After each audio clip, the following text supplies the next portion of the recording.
चौधरी जी, बेटी के हाथ पीले कर दो, उसके लक्षण ठीक नहीं हैं। शाहिदा बीबी चौधरी शमशाद से फिक्रमंदी के साथ मुखातिब हुई। ना हुआ क्या है शाहिदा? चौधरी शमशाद ने हुक्के का किश लगाते हुए धुएं के गुब्बारे नाक और मुंह से निकालते हुए पूछा। जब देखो इस खस्मन नौखाने पोटे वाले मोबाइल पर टिविंगे मारती रहती है। धी नमनी है खीदन दे चार दिहाड़े। मुझे भी फिक्र है। मैंने मलिकवाल में एक लड़का देखा है अपनी शमाइल के लिए। लड़के का शलर है। चौधरी शमशाद ने हुक्के की नली रखी और अपनी व्हील चेयर चलाता हुआ अपने पलंग के पास पहुंचा। शाहिदा बीबी ने देखा तो फौरन अपने पलंग से उतरी और चौधरी शमशाद को पलंग पर लेटाने में मदद की। चौधरी जी, ऐसे ही हाँ मत कर देना, मैंने लड़का देखना है। शमून का रिश्ता भी खुद ही तय कर दिया था। मुकद्दर वाला है तेरा बेटा, जो माहम जैसी लड़की उसकी जिंदगी में आएगी। हाँ जी, बड़े मुकद्दर हैं। कहीं से लगता है जमींदारों की धी है। जात मुलुक नहीं, रेत मुलुक होती है। चौधरी जी, आपके भाई और भाभी ने कड़ियों को पढ़ाई ही की तरफ लगाए रखा। 10 बूंदों का खाना पकाना पड़ जाए तो दोनों बहनों को मौत पड़ जाती है। शाहिदा समझाकर माहम के साथ 5 मर बई जमीन भी तो आएगी, पत्थर ही एक था, वरना में तो छूटी को भी बाहर न जाने देता। शोकी बता रहा था मेहर सईद की बहन है सिंबल, मियाँ चुनों में नानकों के घर रहती थी। पूरे 6 मुरब्बे हैं इसके नाम पर, मुझे तो अपने शमून के लिए वो पसंद है। शाहिदा बीबी, तेरी तो मारी गई है मत। मैंने सुना है वहां किसी लड़के के साथ पकड़ी गई थी, नानी ने हाथ जोड़कर वापस भेजी है। चौधरी जी, ऐसे ही आई है, कोई ऐसी वैसी बात नहीं। मियाँ चुनू में अपनी मजीदा रहती है, इससे मैंने सब पता करवाया है। बल्ले वही बल्ले शाहिदा बीबी, तीरियां फुर्तियां, एक बात कान खोल के सुन ले तो, शमून की शादी सिर्फ और सिर्फ माहम ही से होगी। अबे ने मुकवाल में मेरी शादी तय कर दी है। शमाइल ने मुंह बनाते हुए सितारा को इत्तला दी। ये तो खुशी की बात है। तेरे मुंह पर ये 12 क्यों बजे हैं? सितारा ने पूछा। मैं तो मुजम्मिल बेग से मोहब्बत करती हूँ, वो भी मुझसे शादी करना चाहता है। शमाइल ने अपनी परेशानी बताई। ऐसा मुजम्मिल ने खुद कहा कि वो तुमसे शादी करना चाहता है। सितारा को ताज्जुब हुआ था शमाइल की बात सुनकर। फीस बिक वाले मुजम्मिल बेग ने, मैं इस फैक्ट्री वाले की बात नहीं कर रही। अच्छा अच्छा, फीस बिक वाला मुजम्मिल, शुक्र करो बेवकूफों के सर पर सींग नहीं है। तुम मेरा मजाक उड़ा रही हो, शमाइल ने मुंह फुलाते हुए गिले के अंदाज में कहा। मैं देखना चाहती हूँ तुम्हारा मुजम्मिल, उस सितारा ने जल्दी से कहा। शमाइल उठी, अपने कमरे से बाहर झांका, दरवाजा बंद किया और अपने मोबाइल पर मुजम्मिल की तस्वीर सितारा को दिखाई। सितारा ने तस्वीर देखने के बाद पूछा, जिससे तुम्हारा रिश्ता हुआ है इसकी भी कोई तस्वीर घर वालों ने तुम्हें दिखाई है? शमाइल ने इस बात में सर को हिलाया और सामने शोकेस से एक तस्वीर निकालकर सितारा के सामने कर दी।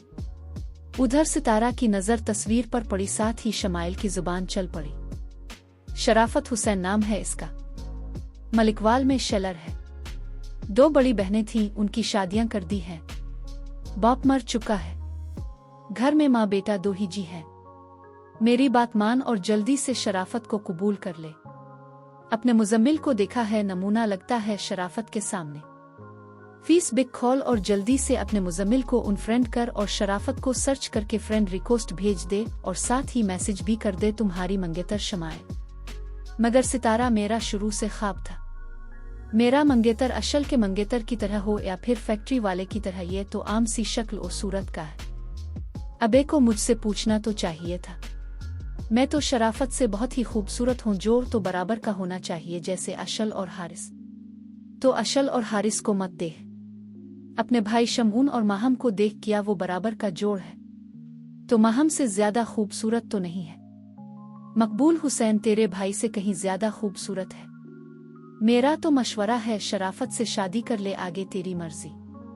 मगर वो शमाइल ने सोचते हुए इतना ही कहा था। सितारा ने जल्दी से इसकी बात काट दी और कहने लगी, अगर मगर छोड़ो तो अभी तक डगर से हटी नहीं, हाँ कर दे। मेरी बड़ी मासी एक दिन कह रही थी, अपने से कम सोहने बंदे से शादी हो जाए तो बंदा सारी हयाती ताबेदारी करता है। सितारा तो मेरी बात तो सुन, मकबूल की माँ अगले महीने की तारीख मांग रही है। शमाइल ने सितारा को झंझोड़ते हुए अपनी बात सुनाई। मैं तो कहती हूँ अगले महीने की बजाय अगले हफ्ते शादी का कहीं तो फिर भी इनकार मत करना। आज बुढ़िया मर गई तो कल तो घर की अकेली मालिकन। शमाइल में जा रही हूँ। उम्मी ने बड़ी मुश्किल से आने दिया था, सितारा वहां से चली गई। शमाइल किसी गहरी सोच में थी, इसने मुंह में कहा, अगले महीने की बजाय अगले हफ्ते। दिन हफ्तों में और हफ्ते महीनों में बदलने लगे। मुजम्मिल की रूटीन में कोई फर्क नहीं आया। मौसम बदला मगर मिजाज नहीं बदला। सर्दी के बाद खिज़ां फिर बहार भी आके चली गई। गर्मी अपने पूरे जोबन पर थी। बाजला और मोमिना के सेकंड ईयर के इम्तिहान हो चुके थे। शमाइल की मलिकवाल में शादी हो गई थी। बासित और बीनिश नन्हे मेहमान के आने की खुशी में दिन गिन गिन कर गुजार रहे थे। हारिस मैनचेस्टर से अशल के साथ निकाह के लिए आ गया था। हारिस और अशल के निकाह से एक दिन पहले हकीम साहिब जुमा पढ़ने के लिए निकलने ही लगे थे कि उन्हें अचानक अशल का ख्याल आया, तो वो घर के बैरूनी दरवाजे से पलट के अशल के कमरे में गए। अशल इस वक्त कपड़े इस्त्री कर रही थी। कमरे का दरवाजा खुला ही था, फिर भी हकीम साहिब ने अशल से कमरे में दाखिल होने की इजाजत मांगी। अशल बेटी, अंदर आ सकता हूँ? अब्बा, अब भी ना, अब क्यों मुझसे इजाजत मांगते हैं? अशल ने शिकायती अंदाज में कहा। जहां इजाजत मांगी जाए, इजाजत दे दी जाए, वहां बगावत नहीं होती, हकीम साहिब ने ठंडी सांस भरते हुए बताया। बगावत?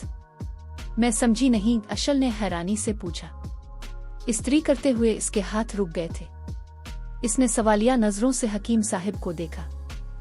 कभी बताऊंगा बगावत के बारे में भी, अभी तुम ये बताओ, कुछ और तो नहीं मंगवाना? शहर से मैं जुमा पढ़ने जा रहा हूँ, हकीम साहिब ने हलीमी से पूछा।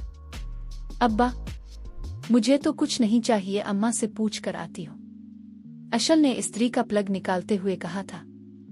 तुम्हारी अम्मा से मैं पूछ चुका हूँ, हकीम साहिब ये कहते हुए अशल के पास आ गए, इसके सर पर शफकत से हाथ रखा, फिर बोले, कोई ख्वाहिश जो मेरे बस में हो? एक ख्वाहिश है, मैं अपनी एक सहेली को निकाह पर बुलाना चाहती हूँ। मरियम बहन को मैंने कह दिया है, हकीम साहिब ने इत्मीनान से जवाब दिया। अब्बा, मैं दादी मुमताज की बात कर रही हूँ, वो भी है मेरी सहेली। हकीम साहिब ने गहरी नजरों से अशल को देखा। अशल की आंखों में सच्चाई थी। इसने हकीम साहिब से आंखें मिलाते हुए बड़े अदब से अर्ज की, अब्बा, आपने खुद मुझे मॉडल टाउन भेजा था, आपके कहने पर ही मैंने उनसे मुलाकात की थी। 2 बातों का मैंने आपसे जिक्र नहीं किया, उसके लिए मुझे मुआफ कर दें। हकीम साहिब ने आंखों के इशारे ही से सवाल पूछ लिया। मैं उनसे मोबाइल पर अक्सर बात करती हूँ, अशल ने ये कहा और गर्दन झुका ली। हकीम साहिब अब भी उसके चेहरे को देख रहे थे। दूसरी बात, हकीम साहिब ने ताशवीशी अंदाज से पूछा था। अशल ने यह सुना तो लोहे की सैफ अलमारी से मुमताज बेगम का दिया हुआ कंगन निकाल लाई। ये दादी मुमताज ने मुझे दिया था, मैंने अम्मा को उसी दिन इस कंगन के बारे में बता दिया था। आपको बताने से डरती थी। अब्बा, आपकी किस्में ये नहीं लेना चाहती थी, उनके खुलूस और मोहब्बत के आगे मेरी एक नहीं चली। अशल हकीम साहिब को यकीन दिलाने की कोशिश कर रही थी। हकीम साहिब ने अशल को गिले लगा लिया और जज्बाती अंदाज में बोले, अशल बेटी, मुझे तुम पर फख्र है, तुम अपनी सहेली को बिला लो, मुझे कोई एतराज नहीं है। हकीम साहिब ने ये कहा और चल दिए। कमरे के दरवाजे में पहुंचकर वो रुके और मुड़कर अशल को देखा। अब्बा, आप मेरे कमरे में बगैर इजाजत के आएंगे तो मुझे ज्यादा खुशी होगी। हकीम साहिब चमकती आंखों के साथ जज्बाती मुस्कुराहट को दबाए वहां से चले गए।